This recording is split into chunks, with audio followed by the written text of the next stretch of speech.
এটা কোনো হাউজে কাউসারের পানি নয়, এটা এমন একটা পানি যে পানিটা আপনার গুনাহগার উম্মতেরা যারা দুনিয়াতে গুনাহ করিয়া করিয়া ওই শেষ রাতে তাহাজ্জুদের নামাজ পড়িয়া শেষ রাতে ঠান্ডা পানি দিয়া ওযু করিয়া আমি আল্লাহর কাছে তওবা করেছি, আমি আল্লাহর কাছে তওবা করেছি, মাফ চাইছে, আমি আল্লাহ রাব্বুল আলামিন তাদের তওবা কবুল করেছি।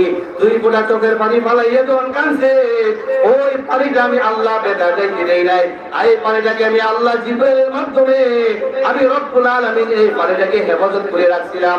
আজকে যে পানিটা আপনি জাহান্নামের দিকে ছিটিয়ে দিবেন এটা কোনো কুদরতি পানি নয়, এটা হচ্ছে আপনার গুনাহগার দুই ফোঁটা উম্মতের চোখের পানি। এটা আপনার গুনাহগার উম্মতের পানি, চোখের পানি।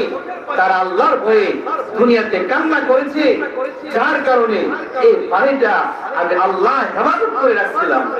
এবার চিন্তা